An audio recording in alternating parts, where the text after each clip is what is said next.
안녕하세요. 홍채연입니다.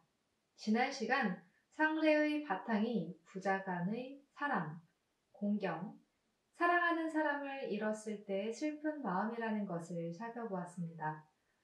이제는 그 세부적인 내용을 살펴보도록 하겠습니다.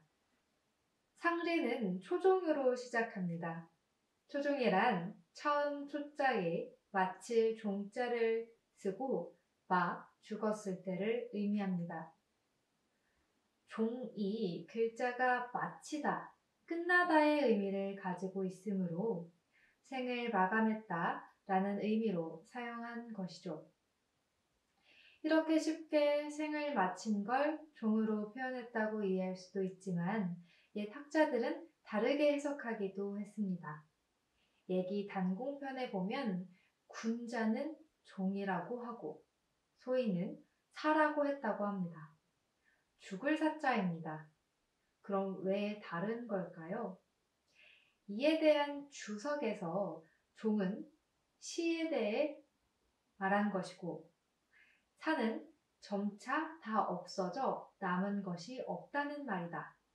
군자는 행실을 이루고 덕을 세움에 처음이 있고 끝이 있기 때문에 종이라고 하고 소인은 모든 사물과 같이 썩어 없어지기 때문에 사라고 한다 라고 말합니다.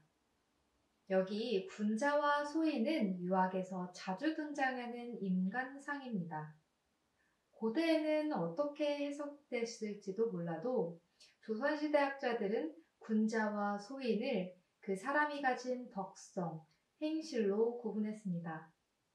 재산이나 지위로 사람을 구분하지 않았습니다. 군자는 자나깨나 도를 생각하는 사람입니다. 어떻게 살아가는 것이 옳은 것인지를 고민하는 사람입니다. 소인은 이익을 생각합니다. 무엇이 자신에게 이익이 되는지를 계산합니다. 이렇게 군자와 소인을 대비시키면서 유학자들은 사람이라면 마땅히 어떻게 살아야 하는지를 보여주고자 했습니다. 죽음을 맞이할 때도 마찬가지였습니다. 군주와 소인의 죽음을 부르는 방식을 다르게 해서 그들이 생전에 어떤 삶을 살았는지를 보여줍니다. 어떻게 보면 숭고해 보이고 어떻게 보면 참 빡빡해 보이기까지 합니다. 하지만 우리는 덕을 닦고 살아가고자 하는 그들의 노력을 보면 좋을 것 같습니다. 초종에는 세부 절차가 있습니다. 사실 돌아가시기 직전부터 그 절차가 시작이 되는데요. 병이 위독해지면 정침으로 옮겨 거처하게 한다는 게 상례의 첫 구절입니다.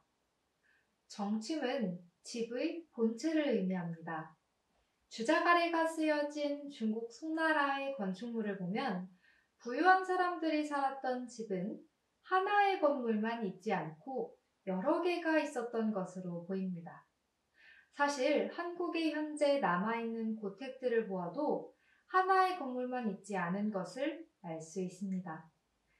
크게 남자가 머무르는 곳, 여자가 머무르는 곳이 나누어져 있고 그 외에도 목적에 따라 방이 나누어져 있습니다.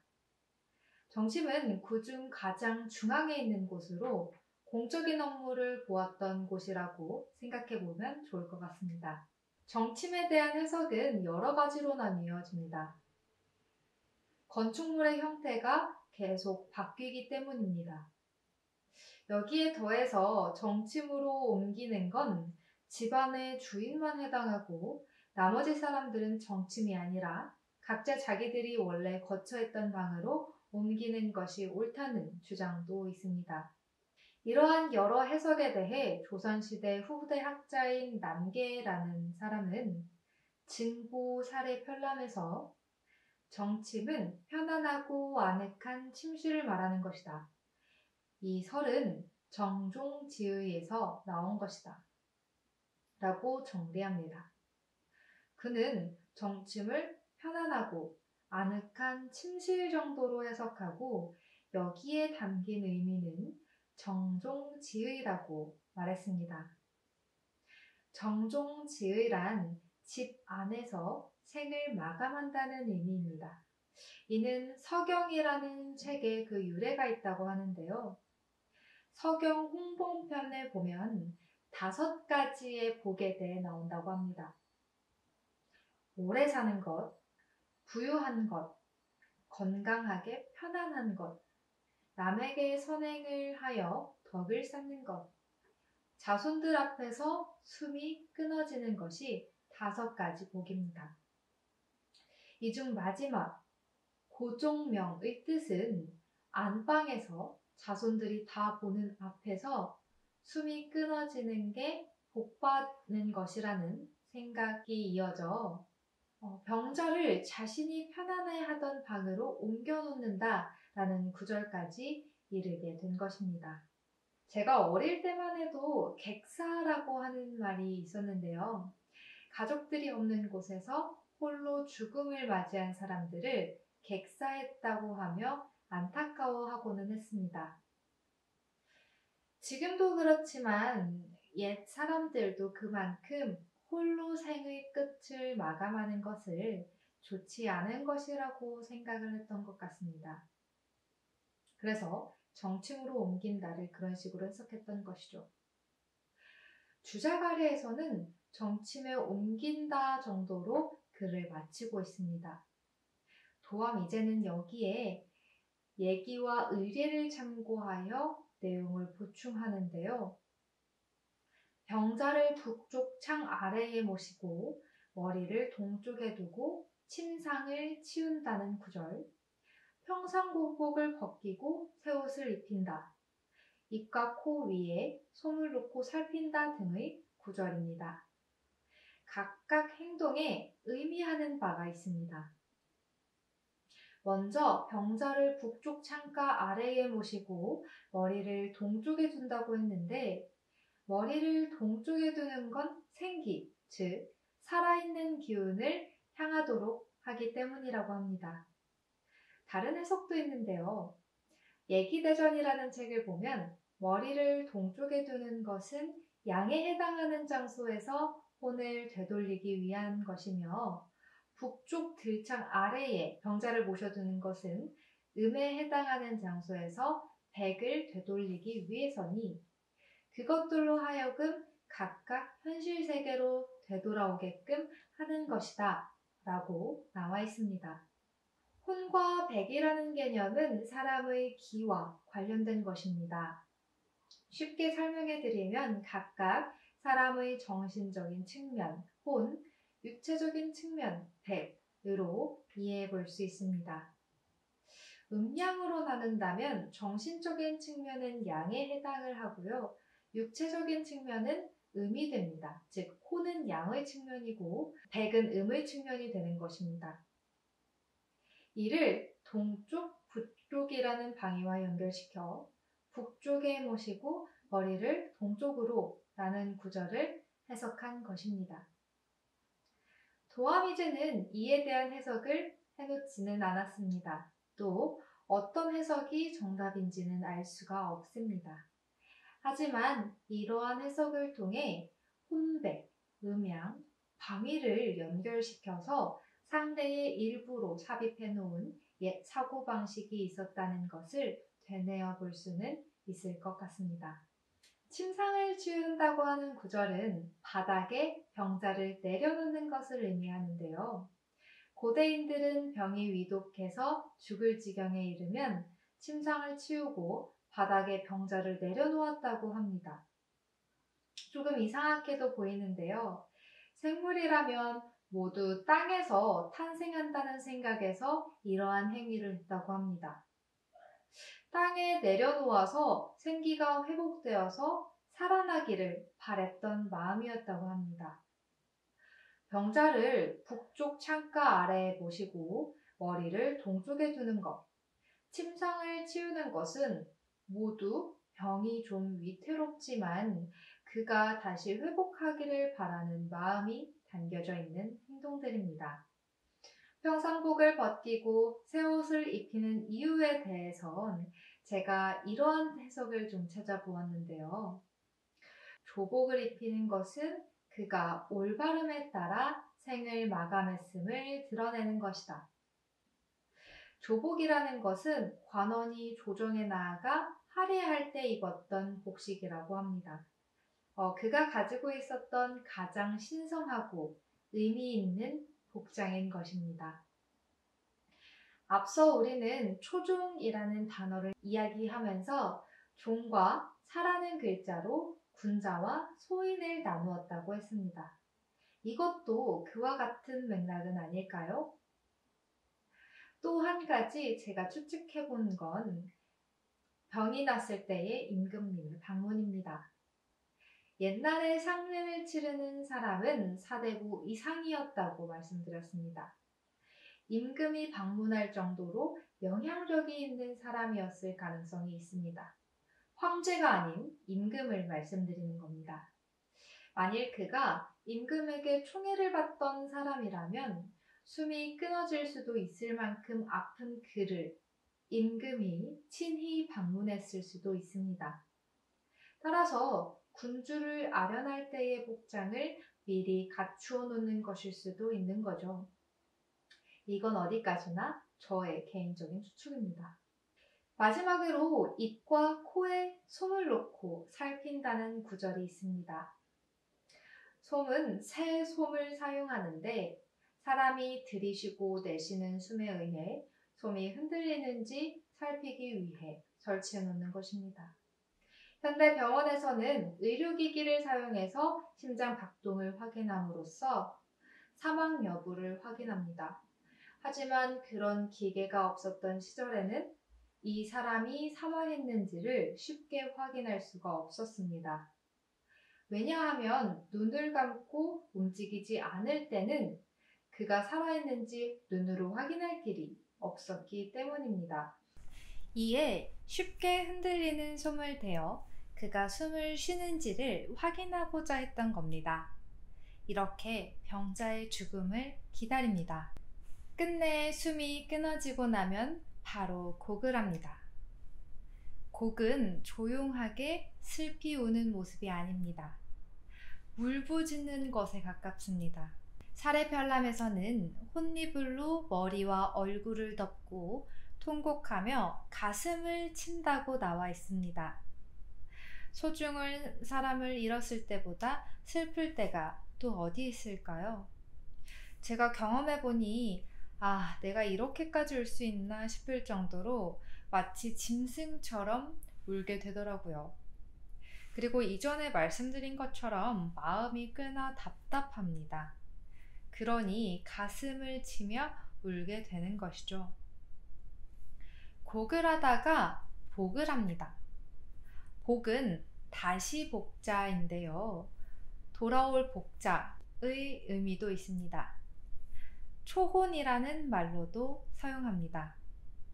초혼은 부를 초자에 혼자로 혼을 불러들인다는 의미입니다. 의례에는 초혼복백이라고 하여 혼을 불러들여 백으로 돌아오게 하는 것이다 라고 설명되어 있습니다. 앞서 혼과 백에 대해 말씀드렸습니다. 혼은 정신적 측면, 백은 육체적인 측면에 해당한다고 말씀드렸습니다. 옛 사람들은 숨이 끊어지면 정신적 측면인 혼이 육신에서 빠져나온다고 믿었습니다. 그렇게 빠져나온 혼은 본래 의지하고 있던 육신이 사라졌으니 여기저기를 떠돌게 되겠죠. 그러기 전에 혼을 육신에 되돌려 놓고자 하는 의식이 바로 복입니다.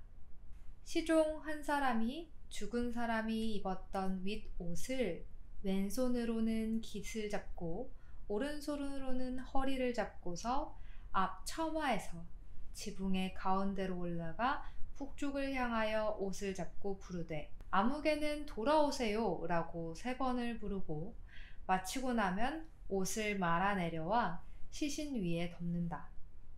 이후 남녀가 곡하며 수없이 가슴을 친다. 이것이 복을 하는 방법입니다. 현대에 이런 행위를 하는 경우는 없습니다. 사극을 보아도 일반 사대부 집에서 복을 하는 장면을 묘사하지는 않습니다. 대신 왕의 경우에서는 볼 수가 있는데요. 사극에서 보면 왕이 사망했을 때 그 신하가 왕의 옷을 가지고 지붕 위에 올라가 옷을 흔들며 소리를 내는 장면이 종종 등장합니다. 저는 이게 임금이 돌아가셨다는 의미를 알리는 것이라고 예전에 생각했었는데요. 지금 와서 보니 임금의 혼이 다시 돌아오기를 바라며 혼을 부르는 장면이었습니다. 이 장면으로 지붕 위에 올라가 치르는 복이 무엇인지를 볼 수 있죠. 지금 우리가 지붕 위의 복을 사극이나 일반 대중매체에서 보기 어려운 이유는 삼화공의 해석에 그 답을 찾을 수 있습니다. 삼화원공은 지금 지붕 위에 올라가 복을 하면 여러 사람이 놀랄 수 있으니 앞마당 남쪽에 가서 북쪽을 바라보고 평소에 그의 이름을 부른다 라고 말했다고 합니다. 제가 책을 찾아보니 지붕 위에 올라가는 의식은 군주를 위한 것이라는 많은 중국 학자들의 해석이 있기도 했습니다. 삼화원공은 이 점을 염두에 두었고 서민들도 쉽게 복을 행할 수 있도록 하기 위해서 앞마당에서 복을 해도 좋다고 서술한 것이겠죠. 복을 하는 방법을 보면 왼손으로 깃을 잡는다 라고 했습니다. 이는 왼쪽이 양을 의미하고 이 양은 생을 주관하므로 왼손으로 깃을 잡는 것이라는 해석이 있습니다. 또 북쪽을 바라보고 돌아오라고 소리치는데 북쪽은 음을 상징하고 귀신이 향하는 곳입니다. 좀 전에도 북쪽이 음을 상징한다는 것은 말씀드렸습니다. 육신에서 빠져나와 북쪽으로 향하고 있는 혼을 불러서 돌아오도록 하는 겁니다. 또 3번 정도 외친다고 했는데요. 이렇게 3차례 외치는 이유도 다양하게 해석됩니다. 그중 한 해석을 보면 처음 한 차례 부르는 건 신이 하늘에서부터 돌아오기를 바라는 것이고, 2번째는 신이 땅에서 돌아오기를 바라는 것이며, 마지막은 하늘과 땅, 그 사이에서 돌아오기를 바라는 것이라고 합니다. 쉽게 생각해보면 혼이 어디에 있을지 모르니 하늘과 땅 그리고 그 사이에 공간, 남은 공간까지 혼을 찾고자 3번 이름을 부르는 것이죠. 이 해석 외에도 얘는 3번에서 완성된다는 당시의 생각이 반영된 것이기도 합니다. 좀 다른 이야기이기도 한데 한국의 민간신앙에서 저승사자가 목숨을 거두어 갈 때 3번 이름을 부른다는 그런 전설이 있습니다. 이런 것 또한 3번 이름을 불렀던 이 상례와 관련이 있지는 않을까요? 이렇게 이름을 외치고는 다시 옷을 가져와서 그 시신 위에 덮어둡니다. 시신을 옷으로 덮는 것은 마치 혼이 옷에 깃들어 돌아온 것처럼 육체 위에 결합시킨다는 의미가 있다고 하네요. 재미있는 건 주작 아래를 보면 고씨가 말한 설화가 있다는 겁니다. 이 고씨는 송나라 시대의 학자 고항입니다. 어렸을 때부터 경사에 통달했고 예부시랑이라는 관직을 지냈다고 하네요. 이 고항이라는 사람은 복에 대해서 지금 회남의 풍속에 사람이 갑자기 죽을 경우에는 여러 사람들에게 그의 집에 올라가거나 거리에 나가 돌아다니면서 두루두루 부르게 하는데, 또한 소생하는 경우가 있으니 아마 복의 남은 뜻일 것이다 라는 기록을 남겼다고 합니다. 회남은 현재 중국 중남부 회하라는 강을 끼고 있는 그 안에 형성되어 있는 도시가지라고 합니다.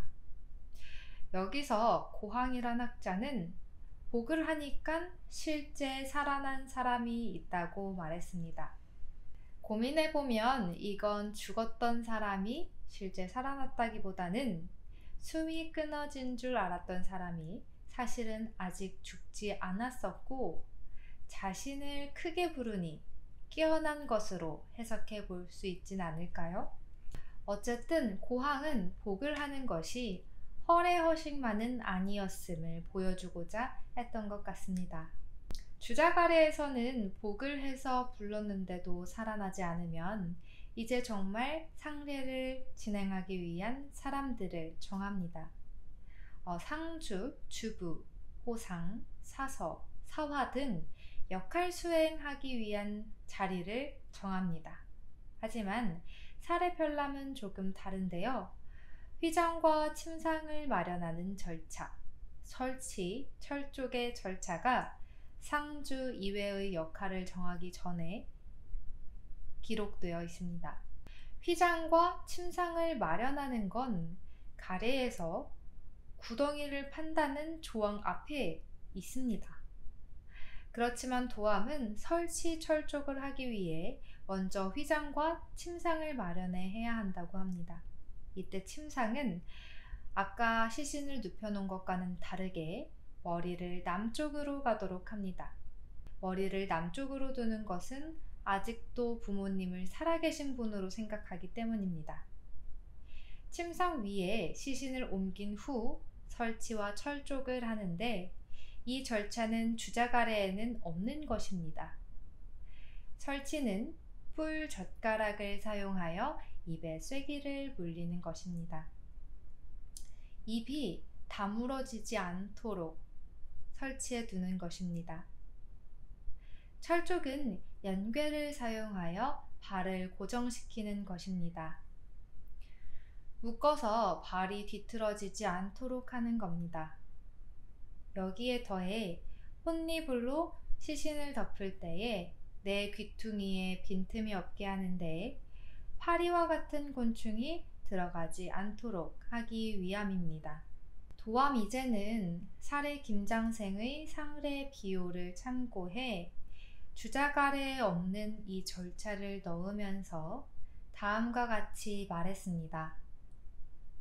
이것뿐이 아니라 머리, 얼굴 등 사지로부터 눈썹, 수염, 머리카락까지 반드시 곧바르게 하고 손, 발, 팔꿈치, 무릎은 또 따뜻한 손으로 주물러 펴지게 해야 한다.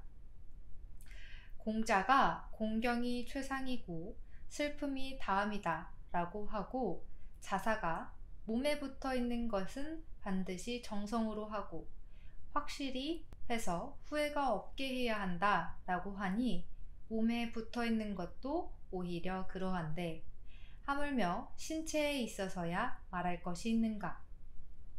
효자가 진심과 성의를 다하는 것은 더욱 시신을 바르게 하는 예절에 두어야 할 것이다. 설치와 철족을 하는 이유는 여러 가지가 있을 수 있습니다. 시신이 뒤틀어지면 이불로 쌀 때 힘들어지기 때문에 고정시켜 두는 것일 수도 있습니다. 이는 지극히 실용적인 의미에서 행위하는 것이죠. 그런데 도함은 이 절차를 효자의 정성과 연결시켰습니다. 공자의 말을 인용하여 슬퍼하는 것 이전에 공경하는 마음, 부모님을 끝까지 소중히 여기고자 하는 마음이 중요하다는 것을 드러냈습니다. 자사의 말로 몸에 붙어 있는 머리카락, 눈썹, 수염까지 소중히 다루어야 한다고 말합니다. 설치와 철족이 어떤 유래를 가지고 있는지 확실하진 않지만 도함은 자식이라면 마땅히 부모님의 신체를 바르게 해야 한다라는 생각에 고례를 참고해 설치, 철족의 절차를 추가한 것입니다. 설치, 철족을 끝낸 후엔 상주를 정합니다. 상례의 주인인 상주는 장자를 말합니다. 만약 큰아들이 없다면 장손이 승중을 한다고 합니다. 승중이란 이을 승자의 무거울 중자로 부친이 먼저 돌아가시고 나서 조부모의 상을 당했을 때 부친을 대신해 손자 중 큰손자가 상주 노릇을 하는 것을 의미합니다. 이렇게 상주를 정하는 과정에서 종법이 적용됩니다. 종법은 유학에서 사회 질서를 유지하는 핵심 개념이었는데요. 중국 주나라에서 만든 것으로 적장자, 즉 본처의 큰아들을 중심으로 종족이 구성되도록 하는 제도입니다. 정자는 만약 종제법을 정립하면 사람들이 조상을 숭상하고 근본을 중시할 줄 알게 된다. 사람들이 근본을 중시하게 되면 조정의 위세가 저절로 높아진다. 옛날에는 자제가 부형을 따랐으나 지금은 부형이 자제를 따르니 근본을 알지 못하기 때문이다 라고 하여 종법의 중요성을 말했습니다. 이 종법은 그 내용이 까다롭고 방대합니다. 따라서 종법은 기본적인 내용을 뒤에서 다시 한번 정리해 보도록 하겠습니다. 다시 상례를 행하는 사람들을 정하는 절차로 돌아오겠습니다. 상례를 주관하는 사람이 장자라면 손님들에게 예를 갖추는 것은 친속 중에서 높은 사람이 주관하도록 하였습니다. 상례에서 이루어지는 주요 절차를 행하기에도 바쁘니 손님들을 대접하는 것은 친척들 중 나이가 많은 사람 혹은 지위가 높은 사람이 대신하는 것이죠. 주부는 여성의 지위인데요. 두 가지 경우가 있습니다. 죽은 사람의 아내가 되는 경우가 있고 죽은 사람의 처가 없는 경우, 상을 주관하는 상주의 아내가 되는 경우가 있습니다. 다음, 호상을 세웁니다. 호상은 상을 치르는 일을 주관하는 사람인데요. 상을 당한 상주는 슬퍼하는 마음에 예법을 따지기가 힘들 수 있습니다.